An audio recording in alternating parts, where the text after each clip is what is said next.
할렐루야.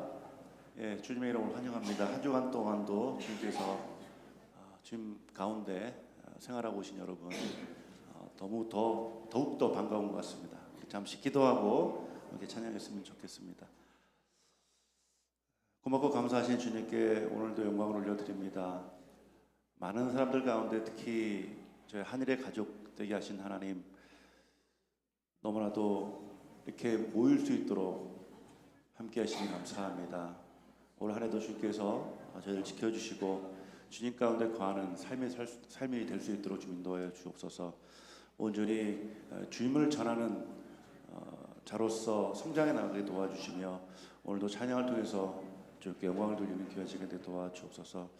온전히 주님께 모든 영광을 돌리오며 예수님의 이름으로 기도합니다.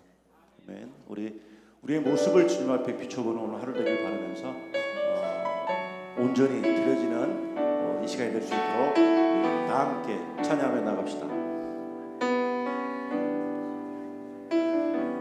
내 모습 이대로 사랑하시네. 연약한 그대로 사랑하시네. 나의 모든 발걸음 주가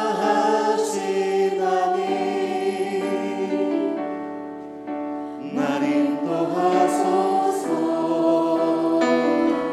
내 모습 이대로 사랑하시네. 연약한 그대로 사랑하시네. 나의 모든 발걸음 주가 하시나니 날 인도하소서. 주의 날개 아래 거하는 것, 주의 임재 안에 거하는 것, 나의 가장 큰 소망, 나의 가장 큰 은혜, 주와 함께 동행하느니 주의 날개 아래 거하는 것, 주의 임재 안에 거하는 것, 나의 가장 큰 소망, 나의 가장 큰 은혜, 주와 함께 동행하느니 내 모습 이대로 사랑하시네. 내 모습 이대로 사랑하시네. 연약한 그대로 사랑하시네. 나의 모든 발걸음 주가 하시나니 날 인도하소서.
허락하신 시련을 통해 내게 허락하신 시련을 통해 나의 믿음 더욱 강하게 자라나고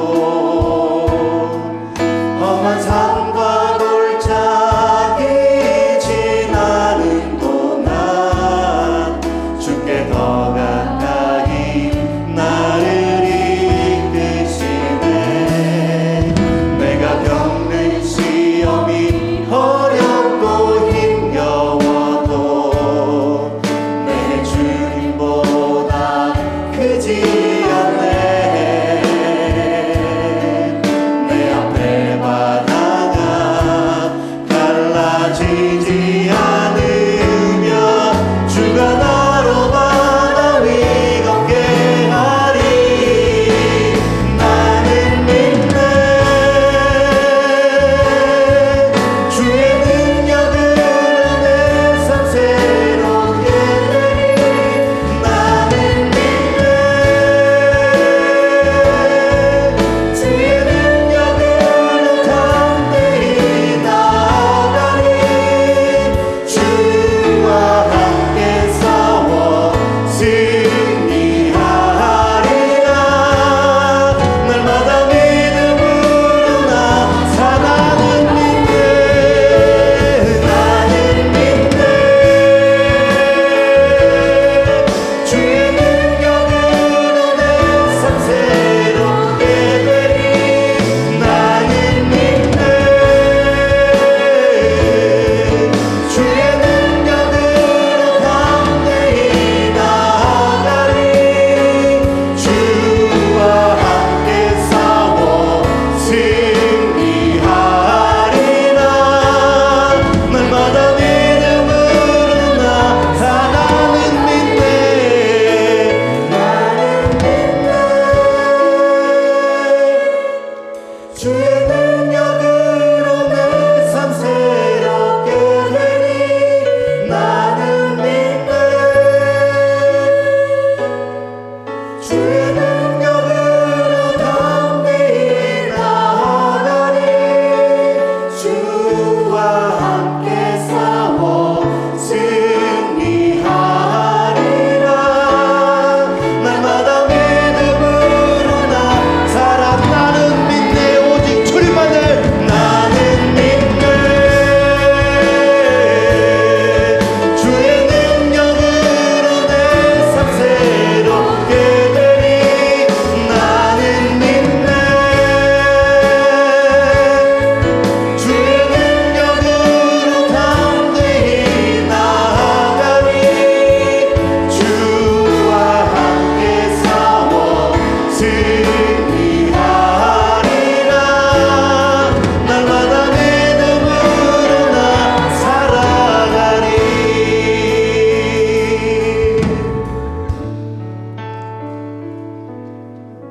이 시간도 주님의 큰 은혜를 생각하면서 우리 함께 힘있게 찬양드리겠습니다. 하나님의 은혜로.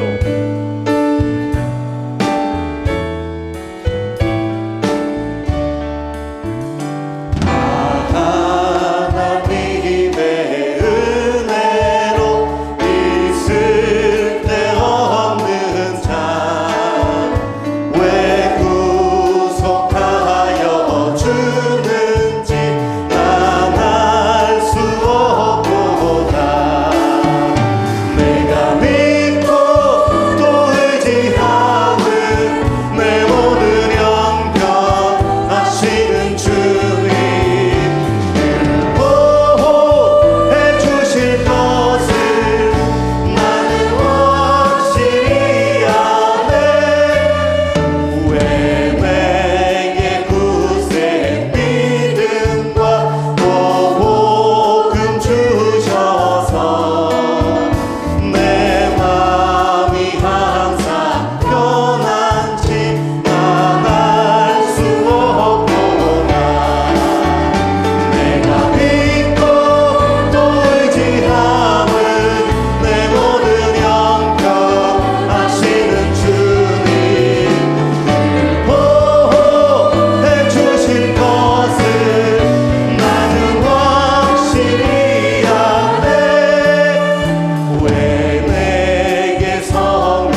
전능하신 주님께 이 모든 영광을 올려드리길 원합니다. 홀로 주님 홀려면 받아주시옵소서. 아멘. 하나님은 영이시니 예배하는 자가 영과 진리로 예배할지니라. 아멘.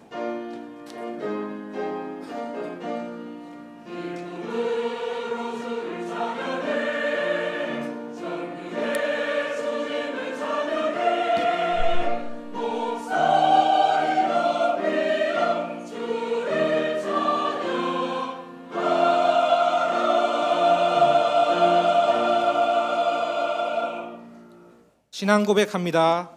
나는 전능하신 아버지 하나님, 천지의 창조주를 믿습니다. 나는 그의 유일하신 아들 우리 주 예수 그리스도를 믿습니다. 그는 성령으로 잉태되어 동정녀 마리아에게서 나시고 본디오 빌라도에게 고난을 받아 십자가에 못 박혀 죽으시고 장사된 지 사흘 만에 죽은 자 가운데서 다시 살아나셨으며 하늘에 오르시어 전능하신 아버지 하나님 우편에 앉아 계시다가 거기로부터 살아있는 자와 죽은 자를 심판하러 오십니다.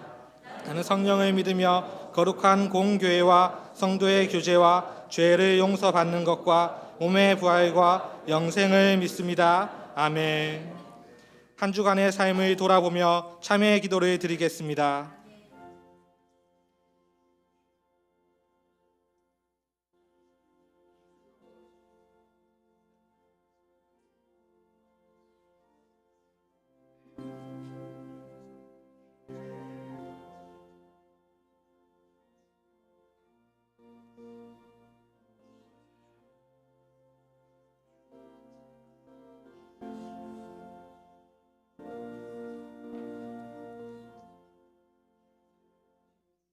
우리는 그리스도 안에서 그의 은혜의 풍성함을 따라 그의 피로 말미암아 속량 곧 죄 사함을 받았느니라.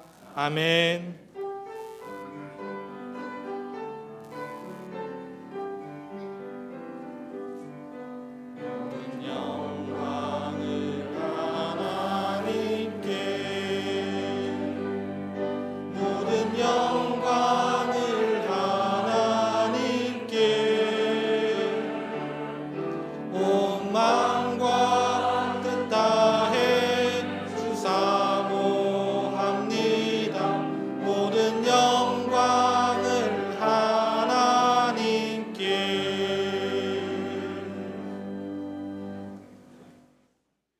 제 일은 너는 나 외에는 다른 신들을 내게 두지 말라.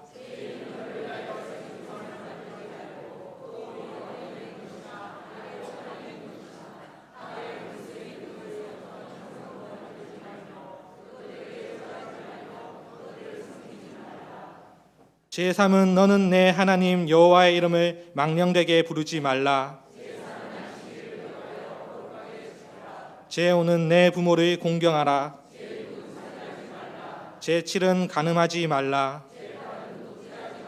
제9는 내 이웃에 대하여 거짓 증거하지 말라. 아멘.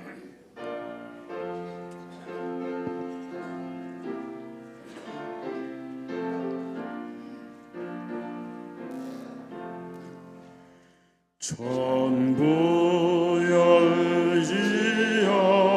열지옵소서. 손들고 옵니다. 주 나를 외면하시면 나 어디 가리까. 내 죄를 씻기 위하여 피 흘려 주시는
내 죄를 씻기 위하여 피 흘려 주시네. 되게 하는 마음으로 주 앞에 옵니다.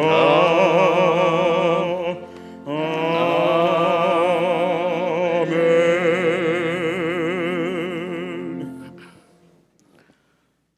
구원의 반석이시여, 지금도 살아계셔서 사람들의 살고 죽는 것까지 주장하시는 아무것도 모르는 것이 없으신 전지전능하신 만군의 주 여호와 아버지 하나님, 2020년 둘째 주일을 맞아 원근 각지에 흩어져 있던 부족하고 연약한 저희들을 불러 예배자로 세워주시고 예배를 드릴 수 있도록 은혜 베풀어 주시니 감사를 드립니다. 금년 한 해에도 우리들의 삶 가운데 동행하시며 주님께서 원하시고 기뻐하시는 복된 한 해가 되도록 인도하여 주옵소서. 한일교회에 속한 모든 성도들에게 복의 복을 더하여 주시고 성도들의 지경이 더 넓어지게 하옵소서. 우리 교우들이 주님의 도우심을 경험하게 하시어 모든 환난에서 근심이 없고 기쁨이 넘쳐나는 한 해가 되게 하여 주옵소서. 사랑의 아버지 하나님, 주님의 핏값으로 세운 한일교회가 이 땅 가운데 빛과 소금의 역할을 다하게 하시며 사자 목사님과 성도들이 하나가 되게 하여 주옵소서. 생업과 유학차 해외에 나가 있는 가족들과 자녀들, 군대에 가 있는 아들과 딸들이 건강하게 잘 지낼 수 있게 하옵소서. 주님의 사명을 감당할 기관장, 구역장, 일방 성도들에게도 즐겁고 아름다운 마음으로 사명을 잘 감당해 나가도록 인도하여 주옵소서. 금년에는 아버지 하나님 직분자를 많이 선출하려고 하는데 하나님께서 그들을 택하사 아버지 하나님께서 그들을 잘 선출하여 사자 목사님을 잘 보필하고 판단력과 분별력이 바로 서 있는 직분자를 많이 선출할 수 있도록 주님께서 함께해 주옵소서. 사랑의 아버지 하나님, 갈 길을 몰라 헤매는 이방인에게 삶의 지표를 제시하며 지역사회의 모든 사람들에게 정말로 필요한 한일교회가 인식되도록 주님께서 인도하여 주시고 대통령과 유정자들이 국민을 위해 희생할 수 있게 하여 주옵소서. 사랑의 아버지 하나님, 오늘 말씀을 들고 단위에 서신 목사님을 성령 충만으로 채워주셔서 성도들의 삶을 변화시키고 절망을 희망으로 바꾸는 복된 말씀이 선포되도록 인도하여 주옵소서. 이 시간 할렐루야 찬양대가 천상의 천율로 찬양을 부를 때인데 부르는 자나 듣는 자가 비참하게 만들게 하여 주시고 오늘 이 예배를 위하여 보이지 않는 곳에서도 열심히 봉사하는 손길들 많이 있습니다. 일일이 기억하시고 모두들을 축복하여 주옵소서. 이 예배의 시종을 주님께 의지하오며 예수님 이름으로 감사하며 간절히 기도드리옵나이다.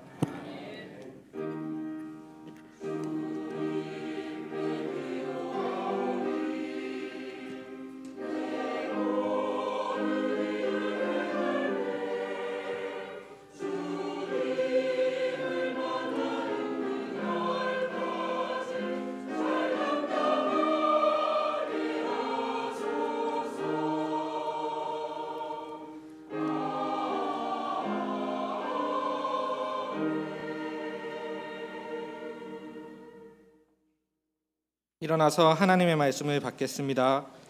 오늘 우리에게 주시는 하나님의 말씀은 누가복음 17장 5절에서 10절입니다. 사도들이 주께 여짜오되 우리에게 믿음을 더하소서 하니 주께서 이르시되 너희에게 겨자씨 하나의 만한 믿음이 있었더라면 이 뽕나무더러 뿌리가 뽑혀 바다에 심기어라 하였을 것이요 그것이 너희에게 순종하였으리라. 너희 중 누구에게 밭을 갈거나 양을 치거나 하는 종이 있어 밭에서 돌아오면 그더러 곧 와 앉아서 먹으라 말할 자가 있느냐. 도리어 그더러 내 먹을 것을 준비하고 띠를 띠고 내가 먹고 마시는 동안에 수종 들고 너는 그 후에 먹고 마시라 하지 않겠느냐. 명한 대로 하였다고 종에게 감사하겠느냐. 이와 같이 너희도 명령받은 것을 다 행한 후에 이르기를 우리는 무익한 종이라 우리가 하여야 할 일을 한 것뿐이라 할지니라. 아멘.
아멘, 아멘. 네, 감사합니다. 우리 옆에 계신 분들과 함께 사랑의 인사를 나누겠습니다. 사랑합니다. 축복합니다. 사랑합니다. 축복합니다. 함께 예배하게 되어서 너무나 감사하고 좋습니다. 네, 교회 소식을 전해드리겠습니다. 오늘 중요한 광고가 좀 많습니다. 아마 광고가 거의 설교만큼 길 것 같아요. 여러분 이제 중요한 광고들이기 때문에 잘 들으시면 좋겠습니다. 첫 번째는 오늘 오후 찬양 예배 시간에는 2019년 성경 읽기 필사 전도 결산을 하도록 하겠습니다. 이제 시상이라 하지 않고 결산이라고 표현한 것 여러분 이해가 되시죠? 우리가 뭐 성 말씀 읽는 것 또 전도하는 건 마땅히 해야 될 일이기 때문에 시상이라는 표현보다 그냥 우리가 얼마나 열매를 맺었는지 결산을 하려고 합니다. 여러분 명단들을 좀 참고를 해주시기 바라고요. 그리고 필사 아랫부분에 보시면 한일 성경 천독 대행진이라고 하는 내용을 광고가 많아서 좀 글씨가 작습니다만 제가 설명드리겠습니다.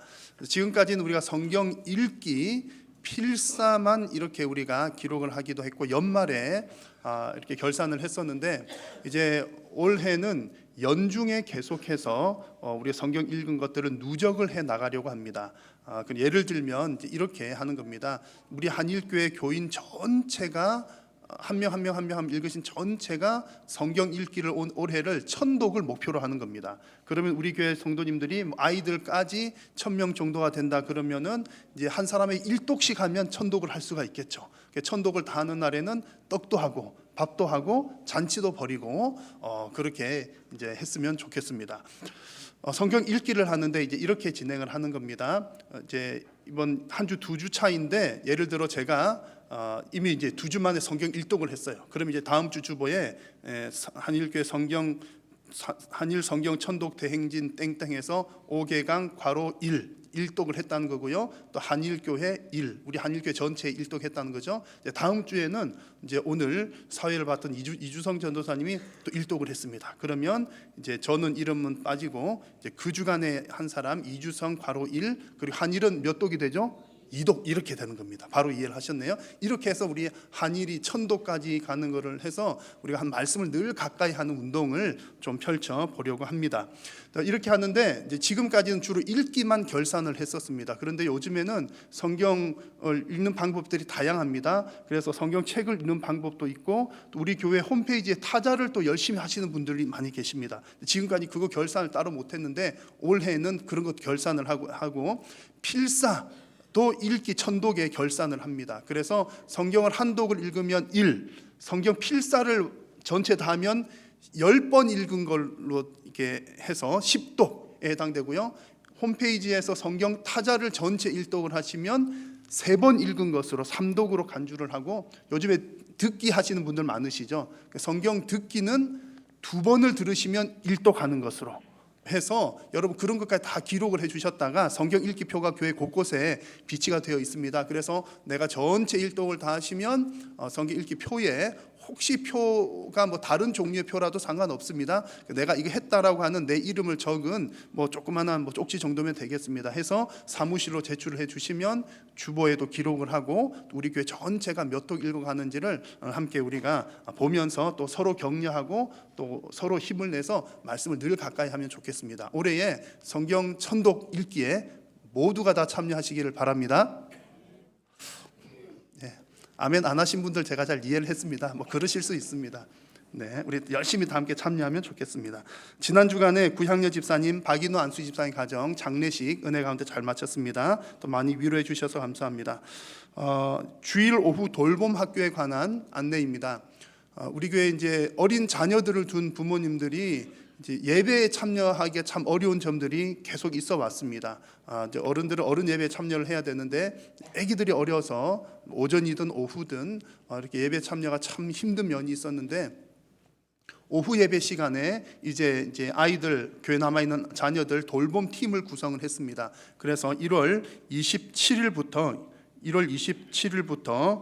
해서 이제 오후 시간에 자녀들을 돌보고 부모님들은 자유롭게 예배에 참여하실 수 있도록 도우려고 합니다. 그래서 문의사항이 있으신 분들은 담당하고 있는 오승훈 강도사님에게 문의를 해주시기 바랍니다. 우리 교회 온라인 헌금하시는 분들 간혹 계신데 계좌번호가 좀 변경되었습니다. 좀 참고해 주시면 좋겠습니다. 오늘 점심 식사는 오금탁 집사님, 최성자 권사님 가정에서 대접을 해 주십니다. 그리고 중요한 광고가 이제 하나가 남았습니다. 지난해 연말에 미리 광고를 좀 드렸습니다만 올해 이제 지난해 정책당회 때에 올해 우리 교회 직분자 장로님, 안수 집사님, 권사님들 직원을 세우기로 결의를 하였고 지난 1월 당회 때에 이제 날짜를 정했습니다. 2월 23일 날짜를 정했습니다. 그래서 교회 직원을 이제 선거를 하는데 이미 선거 기준에 관해서는 지난해에 공지를 해드렸습니다. 주보에도 싣고 게시도 했고요. 지금도 오늘 아마 보신 분들 있으시겠지만 각 층 게시 벽보에 또 그리고 홈페이지에 이 내용이 게시가 되어 있습니다. 제가 간략하게 우리 교회 직분자 선정 기준을 말씀드리면 이렇습니다. 7가지 조건에 모두 충족되어야 이제 그 최종 후보가 될 수 있다는 얘기입니다. 첫 번째는 나이. 법적으로 정하는 나이, 각 이제 직분마다 조금 다릅니다. 나이에 해당되는 사람, 그리고 교회에 출석한 경력, 성경적인 근거들로 해서 이제 뭐 올해 교회 등록했는데 올해 장로 후보가 된다든지 그럴 수는 없다는 얘기죠. 그래서 장로님들 같은 경우에는 교회 등록한 지 5년 이상이 되고 안수 집사 권사는 3년 이상 되는 그런 기준들이 있고요. 또 안수 집사님 후보들 같은 경우에는 권사도 마찬가지입니다만 권사 후보는 그런 대상자가 없어서 그런데 이제 올해 서리 집사님 임명을 받았는데 또 올해 안수 집사 후보가 되는 수는 없잖아요. 그래서 서리 집사 3년 이상 봉사하신 분들 등등 해서 교회 출석 혹은 직분 경력을 따라 이제 그 조건을 하나를 했고요. 또 하나는 세 번째는 이제 우리 교단 헌법에 보면 또 뭐 여러 가지 규정들이 있습니다. 그래서 거기에 이제 하자가 없는 분들, 그다음 네 번째는 11조 헌금 생활에 관한 부분들, 교회의 재직은 교회의 재정, 재산, 살림살이를 맡은 분들이기 때문에 헌금 생활이 무척 중요합니다. 그래서 헌금 생활에 관한 부분, 그다음에 예배 출석이 잘 되는 분들, 뭐 1년 중 뭐 절반을 빠진다든지 그러면 곤란하겠죠. 그리고 이제 법적으로 어떤 특별한 사유 없이 교회를 6개월 이상 이제 결석을 하게 되면 자동적으로 이제 회원권이 박탈이 됩니다. 그러면 공동의회에 투표할 수도 없고 이제 피선거권자도 될 수가 없는 것이죠. 그래서 예배 출석을 잘 하시는 것, 그다음에 무엇보다도 직분자를 세우는 목적은 봉사하려고 세우는 거잖아요. 그래서 이미 또 봉사하시는 분들을 세워야 되기 때문에 이제 부서 봉사에 관한 규정들 해놓은 게 있습니다. 각 부서에서 장로님들의 경우에 3년 이상 봉사, 안수집사 권사님들이 2년 이상 봉사. 근데 이게 이제 시기마다 조금 이렇게 경련이나 여러 가지들이 있기 때문에 일단은 그 부서 봉사 기간도 포함된다는 것 정도 아시면 좋겠고, 또 그리고 각 교회들마다 교단들마다 교회의 규칙이 다릅니다. 그래서 우리 교회에서 장로님, 안수집사님, 권사님 되신 분들은 우리 교회와 우리 교회가 속한 교단의 규칙을 따르는 거예요. 우리 교회 이제 그 따르기로 이제 서약을 하셔야 된다는 겁니다. 우리 교회에서 예를 들면 이제 장로님이 되셨는데, 아이고 나는 침례교 법에 보니까 이렇던데 침례교처럼 합시다, 이러면 안 된다는 얘기인 거죠. 우리 교단과 교회법을 따르기로 이제 인정하는 분, 그리고 이 7가지가 모두가 다 충족이 되어야 이제 직분자 후보가 되실 수가 있습니다. 자, 그러면 이런 조건들을 가진 후보를 어떻게 세우느냐? 사실은 여러분 우리가 경험적으로 잘 알지만 후보 세우는 과정 자체가 무척 힘듭니다. 그리고 투표한 그 결과에 따른 후유증도 참 어려운 점들이 있고요. 그래서 우리 교회에서는 이번 선거 때에 후보자를 잘 세우기 위해서 5차 과정을 준비를 했습니다. 투표일은 2월 23일이고 우리 교회 장로님은 숫자가 정해져 있습니다. 노회가 허락을 해야 되기 때문에 5명만 장로님을 뽑을 수가 있고요. 안수집사님, 권사님들은 이제 공동의회에서 3분의 2 이상의 표가 나오면 숫자 제한 없이, 교회들마다 제한을 두기도 합니다만 우리 교회는 아직까지는 숫자 제한을 두지 않고 있는 상황입니다. 그래서 3분의 2 득표자를 하게 됩니다. 후보 선정을 하는 과정을 5과정을 준비를 했는데, 보면 복잡해 보일지도 모르겠지만 이렇게 해야 우리 온 교회가 참여할 수 있는 여러 채널들을 지금 열어놓은 겁니다.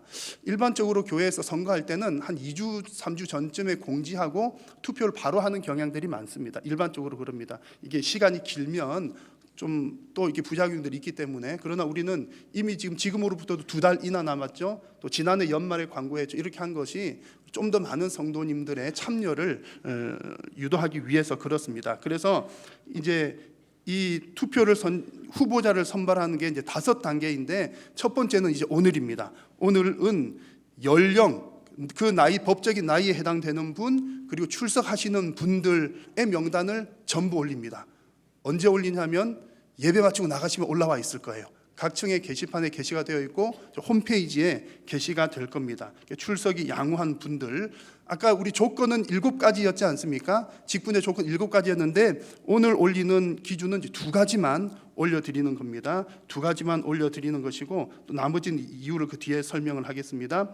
오늘 올라오는 후보들은 어떤 후보가 되느냐면 예비 투표의 후보자들이 됩니다. 우리가 예비 투표라는 것을 한 번도 안 해봤지만 올해 그것을 시행을 하려고 합니다. 잘 한번 이해를 해주십시오. 이제 공동회의, 오늘 만약에 투표하는 날 오늘 투표한다 그러면 통상적으로 그날에 뽑히기가 참 어렵습니다. 왜냐하면 숫자가 워낙 많고 이제 후보 검증 과정이 좀 잘 안 되었기 때문에 그날에 뽑기는 서로가 누군지도 잘 모르는 상태에서 이렇게 투표하는 경우들이 많아서 참 어렵습니다. 그래서 본 투표의 효율성을 높이기 위해서 미리 투표를 하는데, 누가 투표를 하느냐면 그래도 봉사를 하고 계시는 재직들께서, 집사님, 권사님, 안수집사님, 목사님들, 은퇴하신 은퇴 장로님, 은퇴 권사님, 은퇴 안수집사님 모두가 다 예비 투표를 실시합니다. 언제 예비 투표를 하냐면 다음 주일 오후 예배 마친 후에. 언제 한다고요? 다음 주일 오후 예배 마친 후에 우리 재직들께서 모두 오셔서 투표에 좀 참여를 해주시면 좋겠습니다. 그럼 그때 오늘 올라온 명단에서 그분들의 자세한 기록은 지금은 올라와 있지 않지만 그래도 이제 봉사자를 세우는 것은 이미 봉사를 하시는 분들을 세우기 때문에 이름만 봐도 이렇게 활동하시는 분들이 되게 돼 있습니다. 재직들이 볼 때에. 그래서 다음 주일 오후 예배 마친 후에 예비 투표를 실시를 합니다. 그렇게 해서 장로님들의 후보 같은 경우에 5명을 뽑아야 되기 때문에 예비 투표에서 표 순서대로 10명, 안수 집사님과 권사님들은 예비 투표에서 과반수 이상의 표를 얻으신 분들을 본투표 후보로 올리게 됩니다. 그런데 본투표 후보 가기 전에 또 과정이 2가지가 더 남아 있습니다. 화면에 3번째 나와 있는 본인 평가입니다. 아까 제가 7가지 조건 모두를 충족해야 된다고 했는데 그 가운데 봉사 이력에 관한 것과 헌금 생활 11조에 관한 것은 교회가 직접 확인을 하기가 무척 어렵습니다. 무척 어려워서 그 과정 가운데 여러 가지 문제점들이 생겨납니다. 예를 들면 우리는 보이지 않는 봉사자들도 꽤 많이 있습니다. 내가 3년, 5년이 아니라 평생을 남 모르게 봉사를 했는데 그런 분들이 있을 수 있다는 거죠. 그래서 우리가 최선을 다해서 지금 이제 뭐 위원회에 소속된 이름들은 공식적인 문서에 들어있는 이름들은 다 확인을 합니다만 그 외에 또 봉사자들이 있을 수가 있고, 그리고 또 한 가지는 헌금 생활 같은 경우에 특히 이제 권사님 후보들 같은 경우에 믿지 않는 가정에서 홀로 신앙생활 하시는 분들이라든지 그런 분들이 좀 많이 있으셔서 남편 모르게 헌금 생활 하시는 분들, 또 생활비에 11조를 하시는 분들 등등 그런 케이스들이 많습니다. 그래서 그런 것들은 교회에서 다 일일이 확인이 되지 않기 때문에 예비 투표에서 표가 나오신 분들은 본인이 나는 예배 생활 잘하고 있습니다, 출석한 지 몇 년 이상 됐습니다, 또 헌금 생활 하고 있습니다, 또 뭐 등등에 대한 고백들을 본인이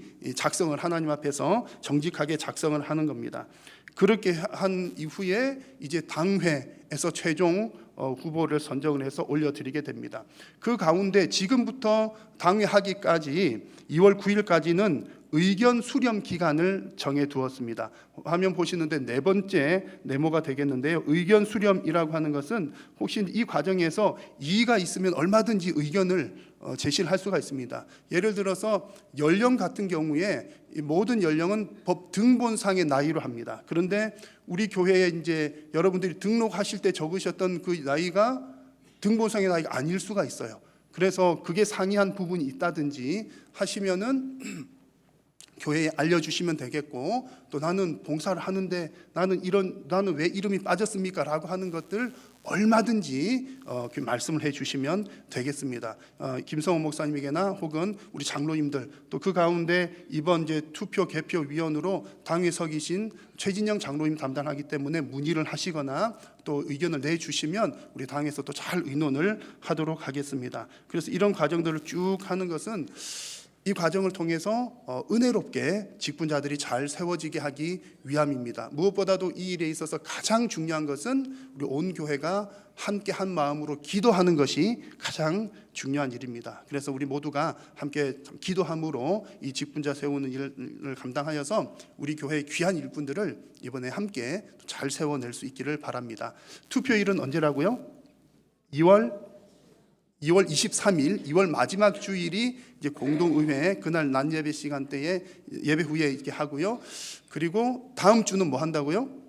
예비 투표. 그래서 집사님들, 권사님들, 안수 집사님들, 그리고 은퇴하신 분들까지 오후 예배 후에 조금 시간 내셔서 투표에 동참을 해주시면 전체 과정이 원활하게 잘 진행이 될 줄로 믿습니다. 나머지 광고들은 주보를 잘 참고해 주시면 되겠습니다. 네, 봉헌 찬송 드리겠습니다.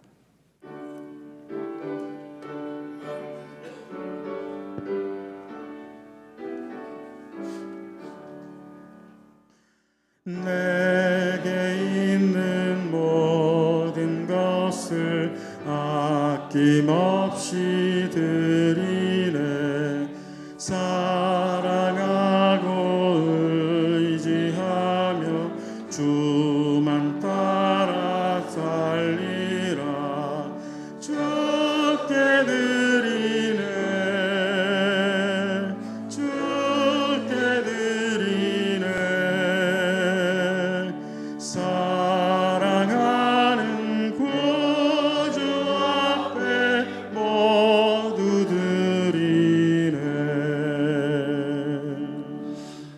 살아계신 성삼위 하나님께 존귀와 영광을 올려드립니다. 지난 한 주간도 사랑하는 성도님들의 삶을 은혜 가운데 지켜주시고 오늘 이렇게 귀하고 복된 예배의 자리로 초청해 주신 것 감사합니다. 주님의 부르심을 따라 귀하고 복된 자리로 나오면서 주님 주신 은혜에 감사하며 마음과 정성을 담아 귀한 예물을 올려드립니다. 모든 물질이 하나님께로부터 온 것임을 고백하며 드리오니 우리의 믿음과 신앙 고백도 함께 받아 주옵소서. 믿음으로 드리는 손길 위에 하나님께서 복 주시사 더욱더 풍성하게 나눌 수 있도록 심을 수 있는 씨앗과 생활에 필요한 물질도 부족함이 없이 공급하여 주옵소서. 주님께 드리고는 싶으나 육신의 연약함과 물질의 궁핍함으로 인하여 어려움을 당하는 성도님들이 있다면 하나님께서 긍휼히 여겨주시고 육신의 강건함과 물질의 부유함도 허락하여 주옵소서.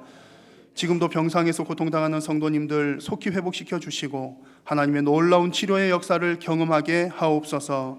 우리 성도님들의 가족들 중에 아직도 예수님 믿지 않는 가족들이 있습니다. 주님 그들에게 믿음을 허락하여 주시어서 주님의 구원의 큰 은혜를 모든 가족들이 경험하게 하여 주옵소서. 오늘 하나님의 말씀을 받을 때에 두렵고 떨림으로 받게 하시고 말씀에 순종함으로 복받는 성도님들 되게 하여 주옵소서. 예수님의 이름으로 기도드립니다. 아멘. 할렐루야. 오늘 직분자에 관한 광고를 길게 드린 것은 교회에서 정말 교회는 직분자가 잘 세워져야 교회가 건강하기 때문에 그렇습니다. 그래서 지난 주일 또 이번 주일 함께 말씀을 나누는 것도 우리가 건강한 직분자를 세우기 위한 그런 이제 말씀을 함께 나누고 있습니다. 자, 올해 표어를 같이 읽어볼까요? 현수막에 있는 표어입니다. 시작. 우리는 영광스러운 교회의 일꾼입니다. 아멘. 자, 우리 지난 주일에 이 표어를 제목으로 해서 함께 말씀을 나누었습니다. 제가 이제 지난주 말씀 서두에 우리가 하나님께서 주신 은혜에 반응하는 신앙이 됩시다라고 하면서 은혜에 반응하기 3가지 말씀드렸는데 기억하십니까? 첫 번째는 여러분 너무 감사합니다. 정말 설마 잊으신 이것은 안 잊으셨을 것 같아요. 은혜에 반응하는 것 3가지. 첫 번째는 아멘. 두 번째는 박수. 우리 예배나 또 우리 삶에서 박수로 영광 올려드리는 것. 3번째는 직분. 네, 직분이었습니다. 직분. 은혜, 박수, 직분. 하나님께서 우리에게 주신 아멘, 박수, 직분. 하나님께서 우리에게 주신 은혜에 이런 방식들로 반응하는 신앙이 됩시다라는 말씀 드리면서 특히 가장 중요한 것은 직분으로 반응하자. 하나님께서 우리에게 은혜 주신 것에 대해서 봉사함으로 반응하자는 말씀이었습니다. 교회를 위한 봉사는 예수님의 몸을 세우는 일이고 또 예수님의 몸에 붙어있는 일이기 때문에 매우 영광스러운 일이라는 말씀을 드렸고요. 또 일반 사회에서도 무슨 선한 봉사의 일들이 많지만 교회에서 봉사한다는 것은 그냥 사람의 단체를 위해 섬기는 것이 아니라 예수님의 몸을 섬기는 일 그리고 하나님을 섬기는 일이라는 점에서 차이점이 있다는 말씀도 드렸습니다. 자, 여러분 교회를 섬기는 일이 매우 영광스러운 일임을 다시 한번 고백하는 여러분 되시기를 축원합니다. 이렇게 여러분 우리가 영광스러운 교회의 일꾼이라는 것을 생각하면 자연스럽게 마음 한편으로 떠오르는 생각이 있습니다. 그것은 바로 어떤 기대감입니다. 기대감. 내가 섬기는 교회, 정말 영광스러운 교회를 위해서 내가 열심히 충성한다면 야, 정말 영광스러운 보상이 있겠구나 하는 기대감이 자연스럽게 생깁니다. 아마 이런 생각 가지는 사람은 없겠지요. 열심히 고생하면서 그래 나는 고생만 하면 돼. 고생으로 나는 만족해. 아무런 보상이 없어도 괜찮아 라고 생각하는 것은 사실 쉽지 않습니다. 여러분도 어떠십니까? 나는 고생만 하기를 원해. 그런 분들이 있으면 아멘 하시기 바랍니다. 저도 마찬가지입니다. 저 역시도 저에게 주어지는 일을 좀 열심히 하는 편인데 열심히 할 때에 정말 아무도 몰라줘도 괜찮아 라는 마음보다는 열심히 하면서 누구 한 명이라도 알아줬으면 좋겠다. 누가 칭찬을 좀 해줬으면 좋겠다 라고 하는 마음 드는 것이 솔직한 심정입니다.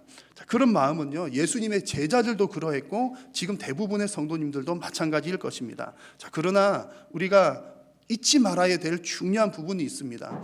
하나님께서 우리에게 잘했다고 칭찬해 주시는 것은 사실입니다. 칭찬을 해 주시는 것은 감사하게 받는 것이죠. 그러나 그 영광스러운 일을 하면서 처음부터 내가 그래 이 영광스러운 일을 할 때에 나는 반드시 이런 보상을 받을 거야 라고 하는 일이 되어서는 안 된다는 얘기입니다. 왜 그런가 하니 이것은 은혜의 개념과 비슷합니다. 여러분, 하나님께서 주시는 은혜 가장 큰 특징이 무엇입니까? 값 없이 주시는 거라는 겁니다. 우리가 무슨 행위를 해서 행위의 대가로 주시는 것이 아니라 하나님의 은혜는 값 없이 주시는 겁니다. 그런 것처럼 우리 성도가 어떤 봉사의 일을 할 때도 내가 대가를 바라고 하는 것이 아니라 하나님께서 우리에게 값 없이 주신 대가에 대한 은혜에 대한 반응으로 우리가 그 섬김의 일들을 감당한다는 얘기죠.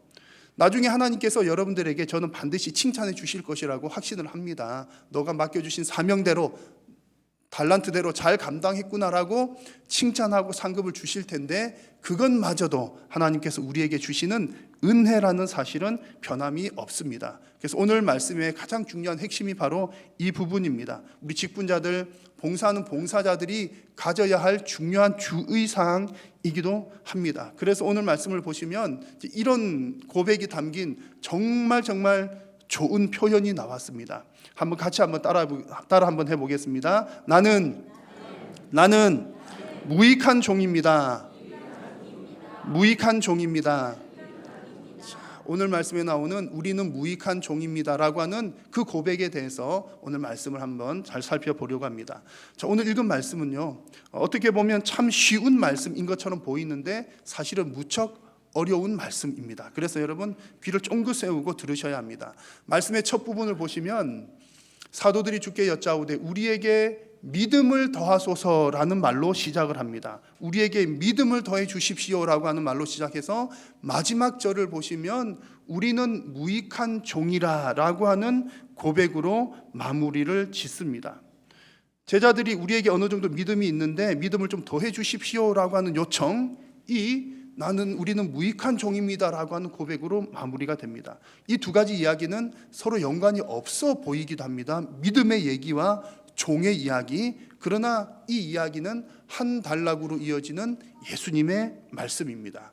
자, 이 부분을 잘 살펴볼 텐데요. 지금 우선 이 요청은 지금 사도들이 예수님에게 하고 있는 내용입니다. 제자들이 예수님을 향해서 믿음을 더해 주십시오 요청을 한다는 얘기죠. 여러분 보실 때는 어떻습니까? 제자들이 예수님에게 우리에게 믿음을 더 주십시오 라고 하는 요청이 칭찬받을 만한 일입니까? 책망받을 만한 일입니까?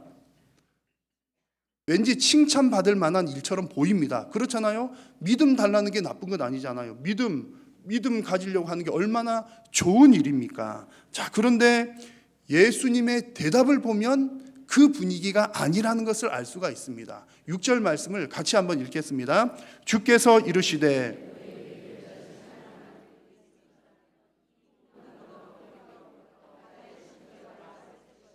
그것이 너희에게 순종하였으리라. 아멘. 자, 예수님의 대답은 너희에게 겨자씨 하나일 만한 믿음이 있었더라면입니다. 믿음을 더하소서라고 하는 표현과 겨자씨 하나일 만한 믿음이라는 표현을 잘 이해를 해야 됩니다. 예수님의 대답은 이런 뜻인 거죠. 너희들이 더 많은 믿음을 구하지만 너희들에게는 겨자씨와 같은 믿음도 있다 없다? 없다는 얘기를 하시는 거예요. 너희들에게는 이런 믿음도 없다, 그런 얘기를 하시는 겁니다. 좋은 분위기입니까? 안 좋은 분위기입니까? 별로 좋지 않는 분위기입니다. 그래서 이 분위기를 보면 제자들이 예수님에게 요청하는 이 요청 자체가 뭔가 문제가 있다. 우리는 글자로만 봐서 잘 모르지만 그 분위기에서 예수님께서는 제자들의 그 요청에 뭔가 문제가 있다는 것을 이제 감지를 하셨던 거죠. 우리가 추론을 해보면 지금 분위기를 읽어보면 이렇습니다. 제자들이 예수님에게 요구한 더 많은 믿음이라고 하는 것은 긍정적인 면에서의 믿음이 아니라 어떤 부정적인 면에서의 양적인 믿음을 요구한 것에 속합니다. 그러니까 제자들이 이런 마음이 있었던 거죠. 그 사역을 하면서 더 큰 사역을 하고 싶은 마음들이 들었습니다. 귀신을 쫓아내는 것도 더 많이 쫓아내고, 병자를 고치는 것도 더 잘 고쳐내고, 뭔가 더 큰 사역들을 감당하고 싶었던 겁니다. 더 잘해서 더 잘 인정받고 더 많이 칭찬받고 싶은 마음이었습니다. 요즘 말로 하자면 실적을 더 올리고 싶었던 것이었고, 또 더한 표현으로 하자면 뭔가 대박을 이루고자 했던 제자들의 마음이었습니다. 여러분, 잘하고 싶은 것 나쁜 마음은 아닙니다. 제자들이 나쁜 마음으로 이런 얘기를 한 것은 분명히 아니겠지만 어쨌든 예수님께서 보실 때에는 예수님의 눈에는 뭔가가 문제가 있는 마음이었다는 얘기입니다. 그래서 이 말씀을 보면서 우리 성도들이 꼭 기억을 해야 될 것은 정말 하나님의 마음이 어떤 마음인가를 잘 분별하는 영적인 분별력이 우리들에게 필요합니다. 과연 하나님께서 이 일을 기뻐하실까? 과연 이 일에 대해서 예수님이라면 어떻게 생각하셨고 예수님이라면 어떻게 행동을 하셨을까? 그 하나님의 마음을 분별하는 것이 더 중요하다는 얘기입니다. 내 생각에는 이렇게 하는 것이 교회에 유익할 거야 라고 생각할 때 그럴 수도 있지만 안 그럴 수도 있다는 얘기입니다. 내가 이렇게 열심히 하면 결국 하나님께서 기뻐하실 거야 라고 내 생각에는 그렇지만 그것이 하나님 보시기에는 그렇지 않을 수도 있다는 얘기입니다. 그래서 우리 성도들에게 중요한 것은 나 중심적인 신앙이 아니라 하나님 중심적인 신앙에 우리의 초점을 더 잘 맞추어야 한다는 이야기입니다. 지금 제자들의 문제가 바로 그것입니다. 열심히 더 하고 싶은 것, 믿음 더 주십시오. 나쁜 요구는 아닙니다. 그러나 하나님께서 무엇을 원하고 계시는지에 대한 그 핵심 부분은 놓치고 있었다는 이야기입니다.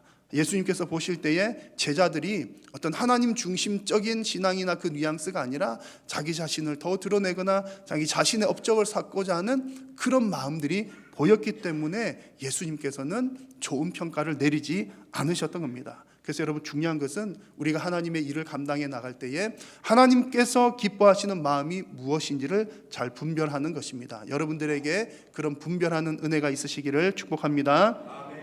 자, 그러면 제자들이 어쨌든 이렇게 요구한 것이 뭔가가 문제가 있다는 것은 말씀을 드렸고요. 그러면 뭐가 문제일까요?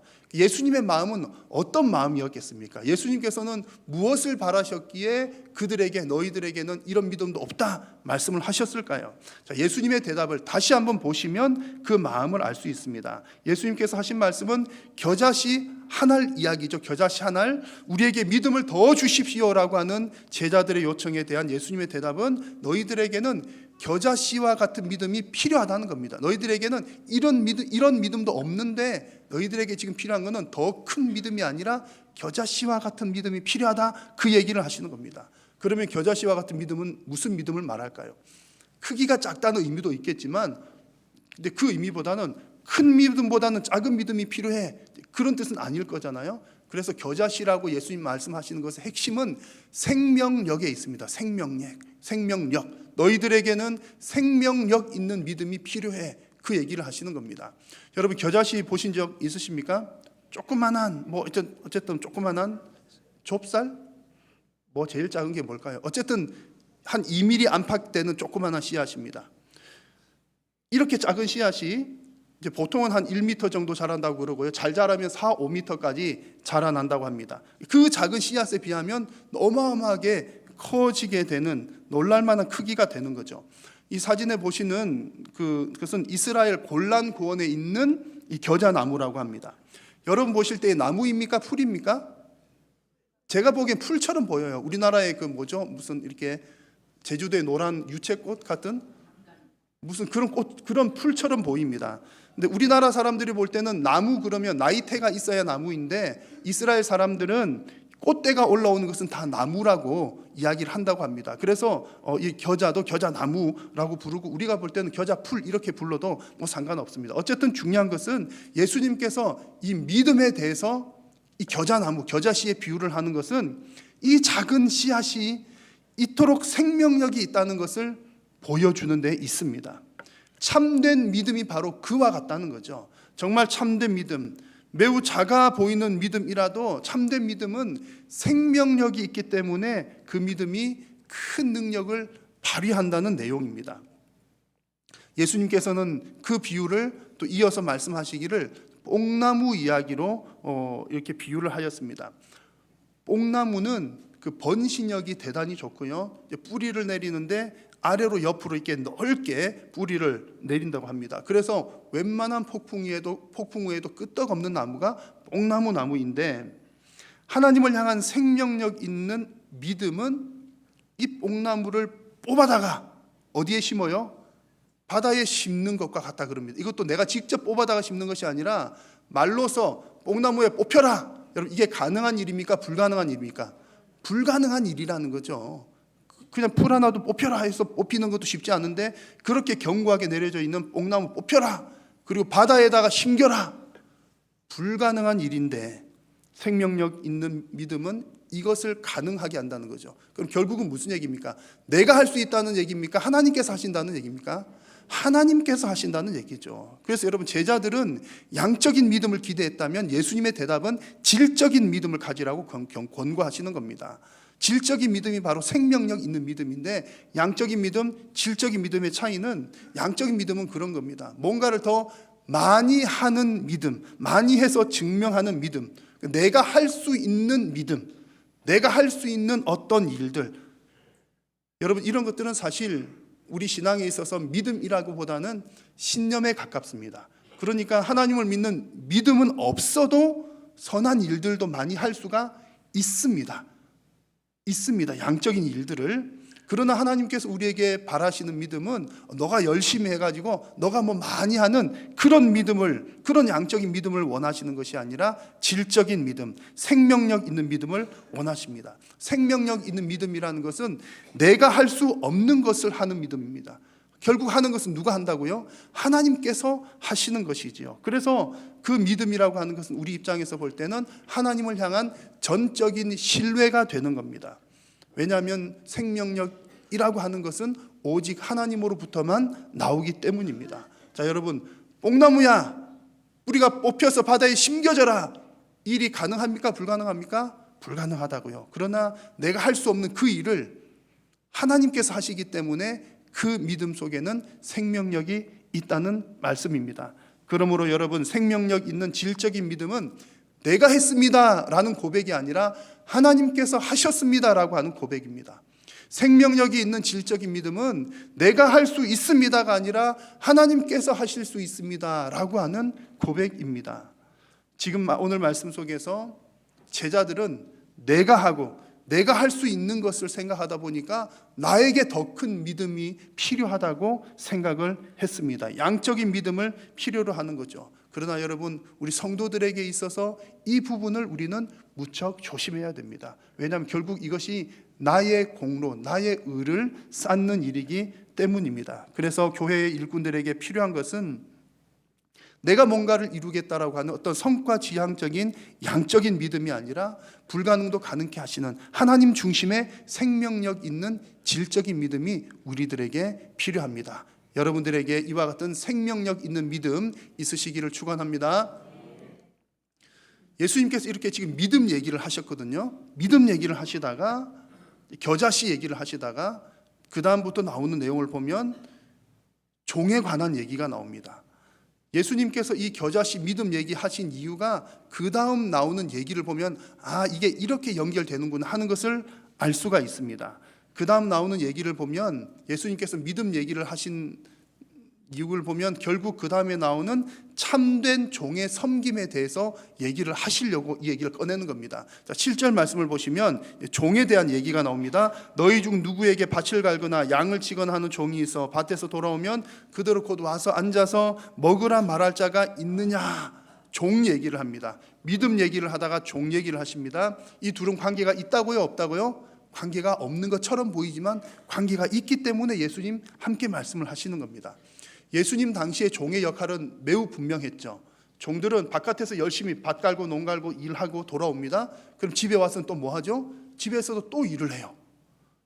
우리 문화에서는 참 불쌍하다 싶지만 이스라엘 문화에서는 너무 그게 자연스럽습니다.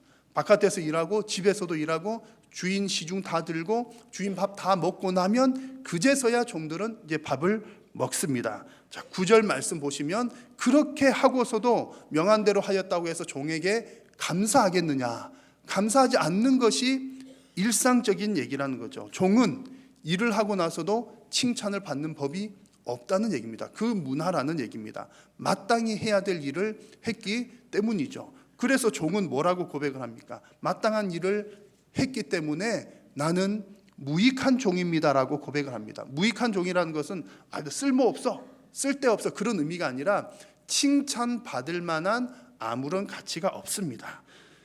내가 칭찬받을 만한 이유가 없습니다. 왜냐하면 마땅히 행해야 될 일을 했기 때문입니다 라고 하는 표현이 나는 무익한 종입니다 라고 하는 표현입니다.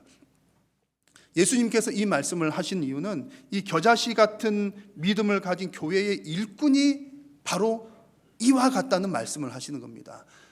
생명력 있는 믿음, 겨자씨 하나와 같은 그 믿음을 가지고 있는 일꾼의 섬김이 바로 이와 같다는 말씀입니다. 여러분, 바른 믿음을 가진 일꾼은 결코 일을 많이 했다고 해서 자기 자신을 드러내거나 칭찬받고 싶어 하지 않습니다. 많은 일을 하고서도 나는 무익한 종입니다 라고 고백을 합니다. 왜 이런 고백을 할까요? 왜 믿음 있는 사람은 이런 고백을 할까요? 내가 교회의 일꾼이 된 것은 전적으로 하나님의 은혜에 대한 반응이기 때문에 그렇습니다. 그래서 제가 올해 반응하는 신앙에 제일 중요한 게 뭐라고요? 직분이라는 말씀 드렸잖아요. 우리가 봉사하는 것, 일하는 것, 직분을 감당하는 것은 이미 내가 받은 것에 대한 하나님의 반응이기 때문에 그렇습니다. 내가 대가를 바라서 이 일을 하는 것이 아니라, 내가 대가를 바라서 목사가 되고 장로가 되고 집사가 되고 권사가 되는 것이 아니라 이미 받은 은혜가 크기 때문에 헌신하는 마음으로 그 길을 들어서는 것입니다. 우리 교회 성도님 얘기는 아닙니다만 제가 아는 성도님 얘기를 잠깐 해드릴까 합니다.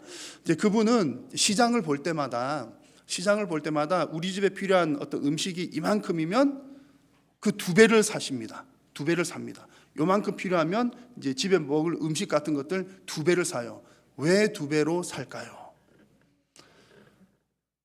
가정에 필요한 것 말고 나머지 부분들은 항상 다른 사람들 집에 배달을 해줍니다. 특히 생활이 어려운 신학생들, 또 유학생들, 성도님들 중에, 같은 교회 성도님들 중에 어려움 당하고 있는 집을 찾아가서 문을 열고 들어가는 것이 아니라 집 입구에서 띵동만 하고 앞에 놓고 그냥 가는 겁니다. 그러니까는 누가 갖다 놨는지를 몰라요. 제가 그런 경험을 당했기 때문에 말씀을 드리는 겁니다. 본인은 전혀 드러내지 않고 그 일을 감당합니다. 그래서 그분이 누구신지 저는 아주 한참 있다가 알게 됐습니다. 그분은 왜 그런 일을 할까요?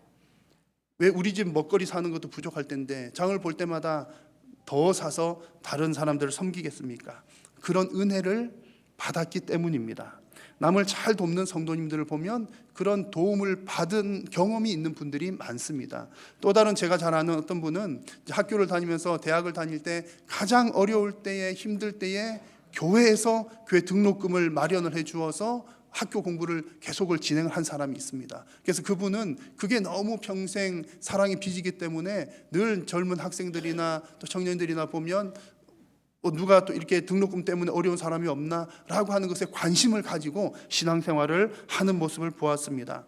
여러분, 우리 교회에도 이제 제가 아는 우리 여러 성도님들 가운데서도 남 모르게 이렇게 선한 일을 하시는 분들이 많습니다. 제가 이제 언급을 꺼리는 것은 혹 또 조심스럽기 때문에 그런데 아마 그렇게 남 모르게 섬기는 분들 대부분은 받은 은혜가 있기 때문일 것입니다. 자, 여러분들은 어떠십니까? 여러분들은 받은 은혜가 있으십니까? 없으십니까? 모든 성도님들은 받은 은혜가 많습니다. 하나님께서 우리를 부르신 것도 은혜요. 하나님께서 우리가 날마다 먹고 살 수 있도록 일용할 양식을 주시는 것도 하나님의 은혜인 줄로 믿습니다. 그래서 우리가 선한 일을 하는 것, 남을 섬기는 것은 이와 같이 받은 은혜가 있기 때문에 은혜에 대해서 반응하는 일일 뿐이라는 사실입니다. 여러분, 받은 은혜가 있는 사람은 반드시 반응해야 될까요? 안 해도 될까요? 반드시 반응을 해야 되는 것이 오늘 예수님의 말씀입니다. 자, 10절 말씀을 같이 한번 더 읽어보겠습니다. 이와 같이 너희도 명령받은 것을 다 행한 후에 이르기를 우리는 무익한 종이라 우리가 하여야 할 일을 한 것뿐이라 할지니라. 아멘. 예수님께서 제자들에게 직접 명령하시는 내용입니다. 예수님께서 제자들에게 너희도 이렇게 다 행한 후에 이런 고백을 하라는 거죠. 우리는 무익한 종이라 라고 고백하라는 것이 예수님의 명령입니다. 여러분, 이것이 하나님께서 교회의 일꾼된 저와 여러분들에게 요구하시는 모습입니다.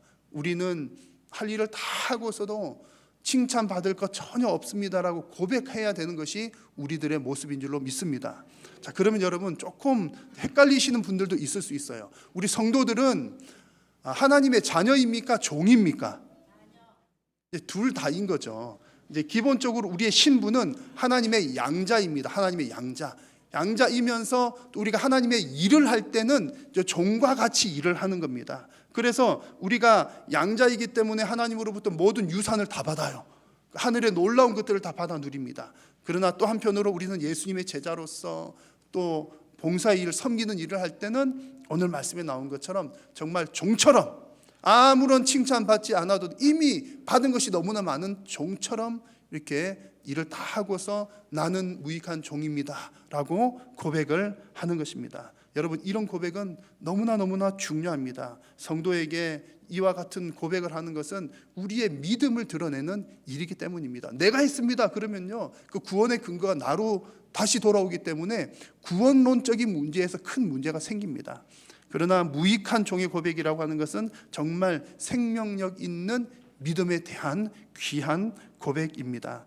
여러분, 교회의 영광스러운 일꾼이 되시기를 축복합니다. 일꾼이 되시되 내가 뭔가를 바라면서 일꾼이 되는 것이 아니라 이미 받은 은혜가 크기 때문에 은혜에 대한 반응으로 그 귀한 일꾼의 자리에 서시는 우리 한일교회 성도님들 다 되시기를 축복합니다. 기도하겠습니다. 살아계신 우리 하나님, 은혜를 감사합니다. 우리를 하나님의 자녀로 부르셨을 뿐만 아니라 귀한 사명을 맡겨주시고 또 우리에게 그 사명을 감당케 하여 주시니 감사합니다. 사랑하는 성도님들이 우리에게 맡겨주신 귀한 사명을 감당할 때에 나는 무익한 종입니다라고 고백하는 모든 심령들이 되게 하여 주옵소서. 예수님의 이름으로 기도드립니다. 아멘.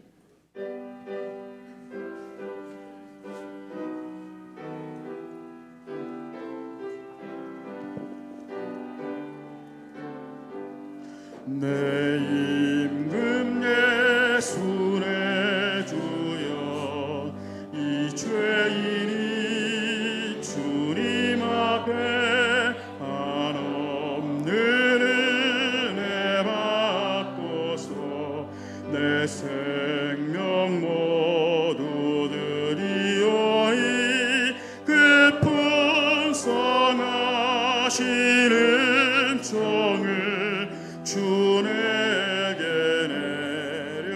내려주소서. 내 임금 예수의 주여, 내 허물은 덮으시고 주 십자가에 흘리신 그 피를 믿는 마음 보사 내 중한 죄를 사하여 참 평안한 맘 주소서.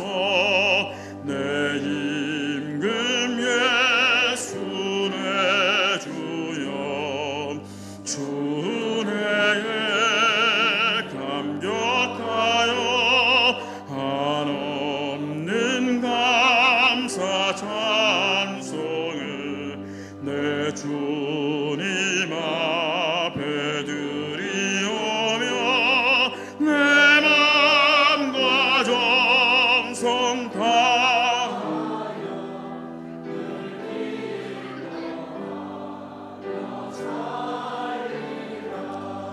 내 임금 예수의 주여, 이 마음과 이 천한 몸 그 보배 피로 값주고 주 친히 사신 것이오니 나 이제 사나 죽으나 주 뜻만 따라 살리라. 주 예수 그리스도의 은혜와 하나님 아버지의 크신 사랑과 성령님의 교통하심이 하나님 앞에서 우리의 사명을 다 감당 후에 나는 무익한 종입니다라고 고백하기를 원하는 사랑하는 모든 성도님들의 머리 위에와 저들의 가정과 생업 위에 또한 우리 한일교회 위에 항상 함께 있을지어다. 아멘.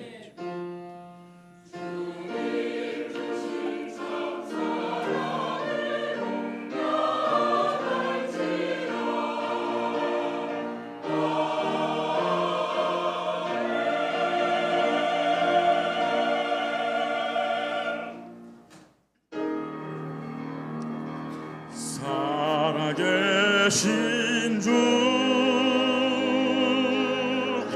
날 참된 소망 걱정 근심 전혀 없네 사랑의 주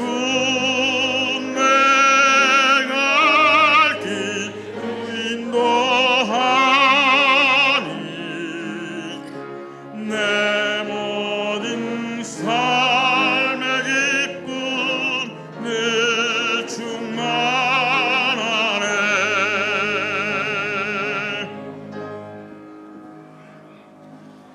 예배를 마쳤습니다. 한 주간 주 안에서 평안하시길 바랍니다. 3남전도회 원래 본당에서 있습니다.